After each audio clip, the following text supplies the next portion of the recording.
লিল্লাহি তাকবীর, লিল্লাহি তাকবীর। আসসালামু আলাইকুম ওয়া রাহমাতুল্লাহ। কেমন আছেন আপনারা সবাই? আপনারা বক্তৃতা শুনতে আসছেন? তা আমি তো আজকে বক্তৃতা দেব না। ঐতিহ্যবাহী জেলা টাঙ্গাইলের আজকের এই নির্বাচনী জনসভা, 11 দলীয় নির্বাচনী ঐক্যবদ্ধ বাংলাদেশের পক্ষ থেকে এই জনসভার সম্মানিত সভাপতি, সভামঞ্চে বসা বাংলাদেশ জামাতে ইসলামী সহ 11 দলের কেন্দ্রীয় এবং স্থানীয় নেতৃবৃন্দ, শহীদ পরিবারের গর্বিত সদস্যবৃন্দ, জুলাই যোদ্ধাবৃন্দ, টাঙ্গাইলের আপামর জনতা মা এবং বোনেরা, টাঙ্গাইলবাসী ভাইয়েরা, সাংবাদিক বন্ধুগণ, আপনারা হয়তো অনেকেই জেনেছেন ইতিমধ্যে আজ সন্ধ্যা 6:30টায় বাংলাদেশ জামাতে ইসলামী আগামীর বাংলাদেশ কিভাবে গড়তে চায় সেই ইশতেহারটি ইনশাল্লাহ প্রকাশ পাবে। আমাকে সেখানে যেন আল্লাহ তাআলা যথাসময়ে হাজির হওয়ার তৌফিক দান করেন। ইতিমধ্যে কুড়িগ্রাম, লালমনিরহাট, তারপরে নীলফামারী সেরে আমরা এখানে এসে হাজির হয়েছি। বাকি সময়টা আল্লাহ তাআলার সাহায্য চাই। জাতির প্রয়োজনে, মানবতার প্রয়োজনে, দিনের প্রয়োজনে আল্লাহ যেন আমাদের রাস্তা সহজ করে দেন এবং নিরাপদ করে দেন। নির্বাচনের আর মাত্র হাতে গোনা 60টি দিন বাকি আছে। এই নির্বাচন অতীতের কোনো নির্বাচন নয়, এটি নতুন বাংলাদেশ গড়ার নির্বাচন। প্রায় 1,500-এর মতো জীবনের বিনিময়ে, 34,000-এর ঊর্ধ্বে জুলাই যোদ্ধাদের রক্ত, আহত এবং পঙ্গুত্ব বরণের বিনিময়ে আজকের এই নির্বাচন। 54 বছর নির্বাচন হয়েছে, সরকার গঠন হয়েছে। যারা সরকারে এসেছেন, আসার আগে তারা জনগণকে সুন্দর সুন্দর কথা শুনিয়েছেন, ওয়াদা দিয়েছেন, কিন্তু ওয়াদার জায়গায় রয়ে গেছে, ওয়াদা তারা বাস্তবায়ন করেননি। যার কারণে সমাজে বৈষম্য দেখা দিয়েছিল, অপরাধ চরম মাত্রা ধারণ করেছিল, দুর্নীতি গোটা সমাজকে একদম ডুবিয়ে দিয়েছিল। এর বিরুদ্ধে আমাদের যুব সমাজ ফুঁসে উঠেছিল একটা মাত্র স্লোগান, উই ওয়ান্ট জাস্টিস। আমরা ন্যায় বিচার চাই, আমার বাঁচার জন্য অধিকার চাই, শিশুর জন্য শিক্ষা চাই, যুবকের যুবতীর জন্য কাজ চাই, মা বোনদের জন্য নিরাপত্তা চাই, ব্যবসায়ীর জন্য নির্ভেজালভাবে শান্তিতে নিরাপদে ব্যবসা করার পরিবেশ চাই, কৃষকের জন্য জমিতে নিরাপদে উন্নত মানের ফসল ফলানোর সরঞ্জাম চাই, শ্রমিকের জন্য তার শ্রমের ন্যায্য বিনিময় চাই, কর্ম পরিবেশ চাই। এই সব কিছু ছিল উই ওয়ান্ট জাস্টিস। আমরা ন্যায় বিচার চাই। বাংলাদেশ জামাতে ইসলামীর সবচেয়ে বড় মজলুম সংগঠন বাংলাদেশে। আর কোনো সংগঠনের শীর্ষ 11 জন নেতাকে শেখ হাসিনার সরকার খুন করে নাই। আর কোনো সংগঠনের নিবন্ধন কেড়ে নেয় নাই। আর কোনো সংগঠনের প্রতীক কেড়ে নেয় নাই। আর কোনো সংগঠনের সমস্ত অফিসগুলো তালাবদ্ধ করে রাখে নাই। আর কোনো সংগঠনের নেতৃবৃন্দের বাড়িঘর বোলডোজার দিয়ে ভেঙে দেওয়া হয় নাই। আর কোনো সংগঠনকে শেষ পর্যন্ত নিষিদ্ধ ঘোষণা করা হয় নাই। এটা একমাত্র সংগঠন বাংলাদেশ জামাতে ইসলামী। তবে আমরা বিশ্বাস করি, যারা সরকারের বাইরে বিরোধী দল আমরা ছিলাম, সকলেই মজলুম ছিলেন। শুধু বিরোধী দলীয় নেতাকর্মীরা মজলুম ছিলেন না, এদেশের 18 কোটি মানুষ মজলুম ছিল। আলিম ওলামা মজলুম ছিলেন, ছাত্র জনতা মজলুম ছিল, সাংবাদিক বন্ধুরা মজলুম ছিল, সুশীল সমাজের সদস্যরা মজলুম ছিল, ব্যবসায়ীরা মজলুম ছিল, কৃষক শ্রমিক সকলেই মজলুম ছিল। আগস্টের 5 তারিখ যখন আল্লাহ তাআলা সাময়িক মুক্তির ব্যবস্থা করে দিলেন, সেই মজলুম সংগঠন জামাতে ইসলামী উচ্ছ্বাস প্রকাশ করার জন্য মিছিল বের করে নাই,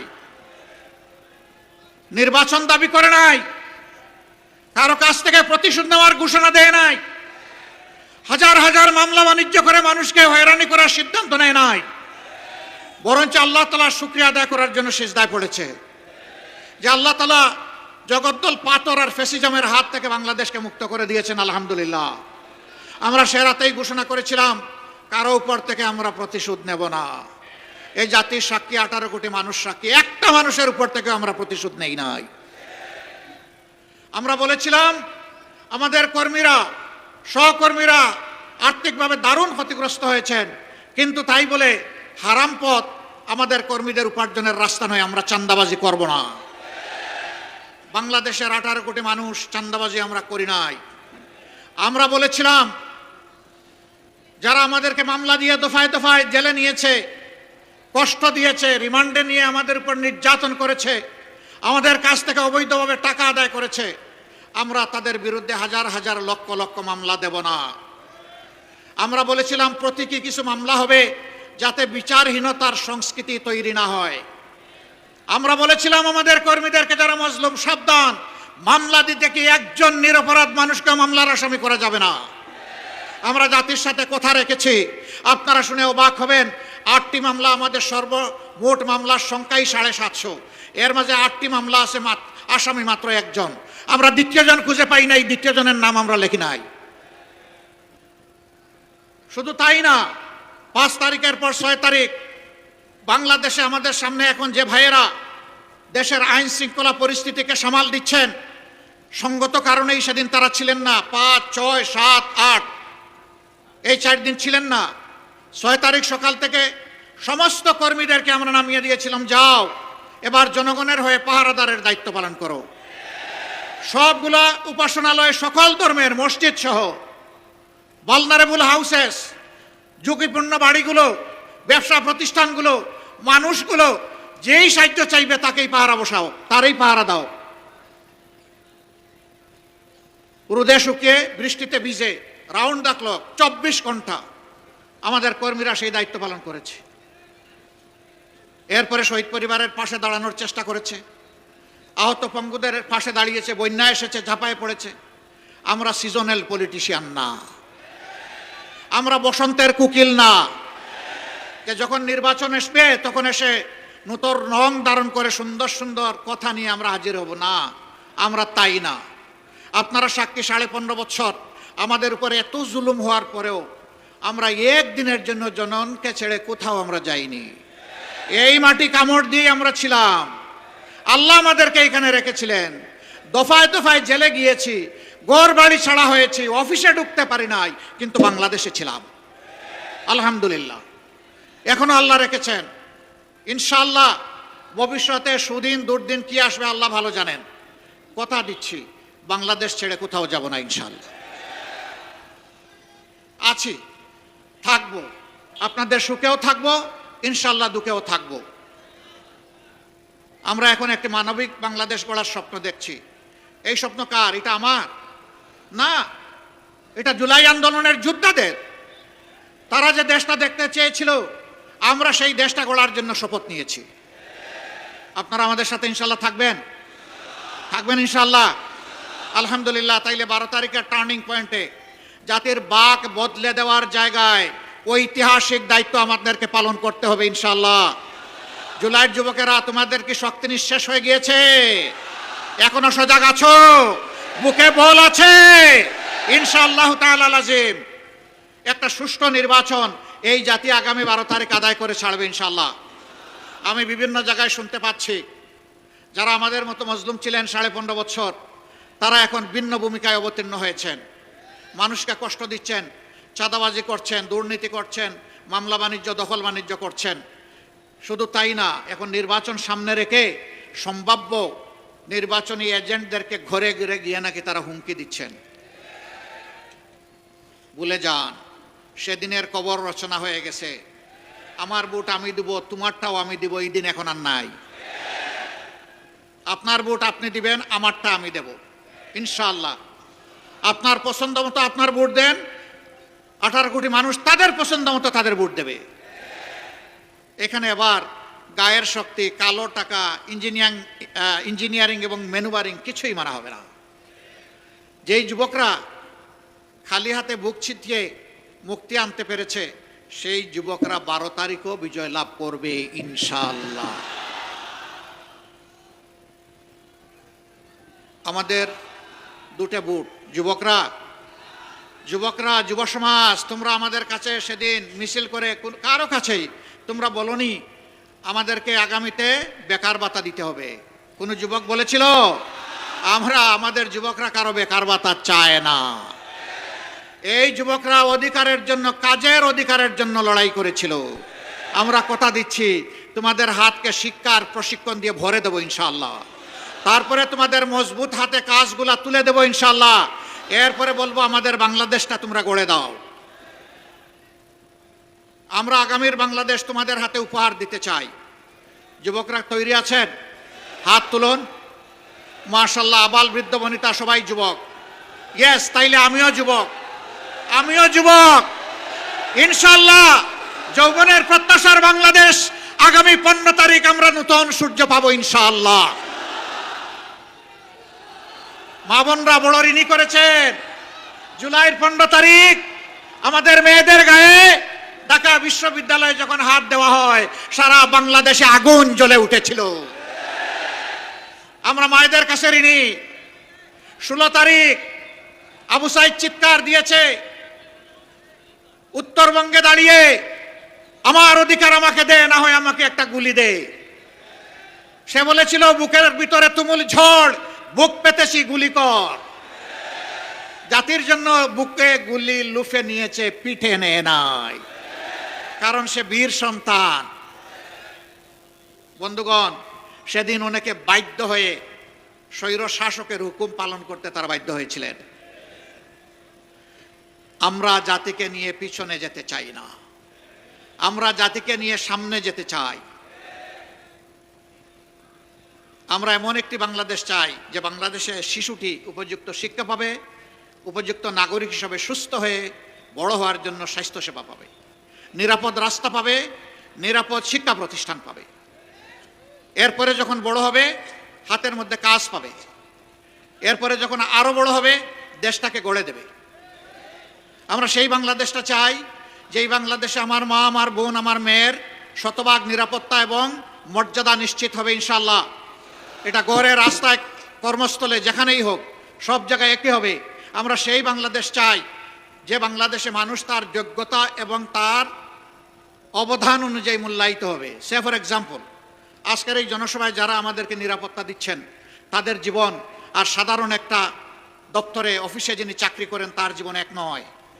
সেনাবাহিনী এবং আধা সামরিক বাহিনীতে যারা সদস্য হিসাবে নাম অন্তর্ভুক্ত করেন, প্রথম দিনই তারা নিয়ত করেন, আল্লাহর নামে শপথ করেন যে আমার দেশের প্রতি ইঞ্চি মাটি হেফাজত করার জন্য জীবন দিব, কিন্তু মাটি কাউকে দেব না। তাদের জীবন আর আমার জীবন এক নয়। র্যাব, পুলিশ, এরকম যারা আছেন শৃঙ্খলা বাহিনীতে, তাদের রাত নেই, দিন নেই, কখন কোথা থেকে কোন ডাক আসে তার কোনো ঠিকানা নেই। তার বেতন আর আমার বেতন এক হওয়া উচিত নয়। সবাইকে সমান দেওয়ার নাম ন্যায় বিচার নয়। যার যেটা ন্যায্য পাওনা তাকে সেটাই দিতে হবে, এর নাম ন্যায় বিচার। আমি আমার রাষ্ট্রের কর্মকর্তা কর্মচারীদেরকে সম্মানের সাথে বাঁচার, জীবন ধারণ করার ব্যবস্থা করে দেব না, আর সে অপরাধ করলে তাকে শাস্তির আওতায় আনবো, সরকারের কোনো অধিকার নেই। আগে তাকে তার অধিকার দিতে হবে যাতে সে মন খুলে, মন উজাড় করে রাষ্ট্রকে সেবা করতে পারে। তারপরে যদি কেউ অপরাধ করে অবশ্যই শাস্তি তার পাওয়া উচিত, কিন্তু এর আগে নয়। এমনকি একজন চোর চুরি করার পরেও সাথে সাথে তাকে শাস্তি দেওয়া যাবে না। আগে দেখতে হবে পেটের ভিতরে আগুন জ্বলছে কিনা। যদি আগুন জ্বলে, ক্ষুধার জ্বালায়, আগে আগুন নেভানোর দায়িত্ব হচ্ছে সরকারের। ওই আগুন নেভানোর পরেও যদি লোভের বশবর্তী হয়ে চুরি করে, তখন তার শাস্তি হবে, তার আগে নয়। আমরা সেই সরকার চাই, সেই বাংলাদেশ চাই যেই বাংলাদেশে আইন হবে সবার জন্য সমান। যে দেশে একজন সাধারণ মানুষ অপরাধ করলে নির্দিষ্ট অপরাধের জন্য তার যে নির্দিষ্ট শাস্তি হবে, দেশের প্রেসিডেন্ট, প্রধানমন্ত্রী একই অপরাধ করলে তাদেরকেও ছাড় দিয়ে কথা বলা হবে না। একই বিচারের মুখোমুখি হতে হবে। বিচারের নামে কোনো ইম্পিউনিটি নাই, দায় মুক্তি নাই। এ বিচার মেনে নিতে হবে। এই সামাজিক ন্যায় বিচার যখন কায়েম হবে, বাংলাদেশ ইনশাআল্লাহ রকেট গতিতে সামনের দিকে এগিয়ে যাবে। আপনাদের সকলকে ধন্যবাদ। দুটি ভোট আজকে আপনাদের কাছে চাই। জুলাইয়ের যোদ্ধাদেরকে সম্মান করার জন্য, তাদের আকাঙ্ক্ষা বাস্তবায়নের জন্য গণভোট। গণভোটে কি বলবেন আপনারা?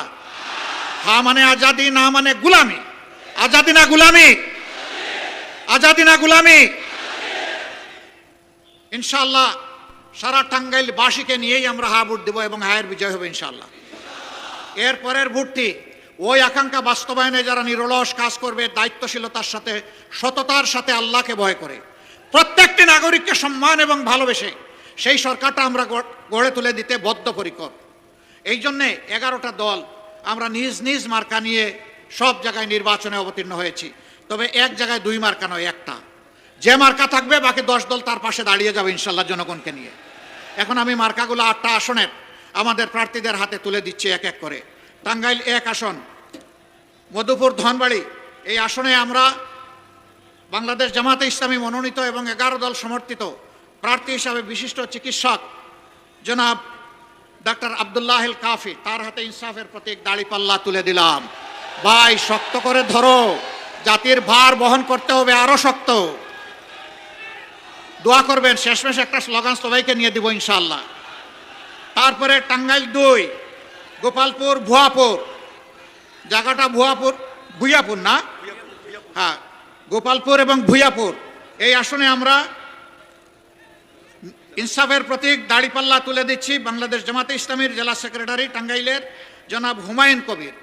জনাব হুমায়ুন কবির, শক্ত করে ধরেন, আরো শক্ত ইনশাআল্লাহ। এরপরে স্লোগান হবে ইনশাআল্লাহ, তৈরি হন। তারপরে টাঙ্গাইল 3 ঘাটাইল সাইফুল্লাহ হায়দার এনসিপি, তিনি ঢাকা বিভাগীয় সাংগঠনিক সম্পাদক এনসিপির। এটা কি, এটা কি? আমরা শাপলাকলি তার হাতে তুলে দিলাম, স্লোগান একসাথে হবে ইনশাআল্লাহ। তারপরে কালিহাতি টাঙ্গাইল 4, অধ্যাপক খন্দকার আব্দুর রাজ্জাক, আলহামদুলিল্লাহ, তার হাতে আমরা ইনসাফের প্রতীক দাড়িপাল্লা তুলে দিলাম, জেলা নায়েবে আমির। এরপরে সদর আসন টাঙ্গাইল 5, জেলা আমির আহসান হাবিব মাসুদ, আলহামদুলিল্লাহ, ইনসাফের প্রতীক শক্ত করে ধরতে হবে ইনশাআল্লাহ। এরপরে টাঙ্গাইল 6, নাগরপুর দেলদুয়ার ডাক্তার AK আব্দুল হামিদ, মাশাআল্লাহ, আমরা তার হাতে ইনসাফের প্রতীক দাড়িপাল্লা তুলে দিলাম। টাঙ্গাইল 7, অধ্যক্ষ আব্দুল্লাহ তালুকদার, তার হাতে আমরা আলহামদুলিল্লাহ দাড়িপাল্লা তুলে দিলাম। এই মানুষটা বুড়া না জোয়ান? এই মানুষটা বুড়া না জোয়ান? জোয়ান, ঠিক আছে, ভালো সার্টিফিকেট পাইছে, নামেন। এরপরে বাসাইল সখীপুর টাঙ্গাইল 8, মৌলানা শফিকুল ইসলাম খান, মাশাআল্লাহ, ধরেন, শক্ত করে ধরেন, আলহামদুলিল্লাহ। ভাই মার্কা আছে? কোন সে মার্কা? জুড়ে সুরে শাপলাকলি, আরে শাপলাকলি, এটাও বলতে হবে ইনশাআল্লাহ। 12 তারিখ সারাদিন সকাল সন্ধ্যা বিজয় হবে, বিজয়মালা ইনশাআল্লাহ, মাশাআল্লাহ। আসুন আল্লাহর নামে স্লোগান দিয়ে বিদায় নেই। লিল্লাহি তাকবীর, লিল্লাহি তাকবীর, ইনকিলাব, ইনকিলাব, জিন্দাবাদ, জিন্দাবাদ, ইনকিলাব জিন্দাবাদ।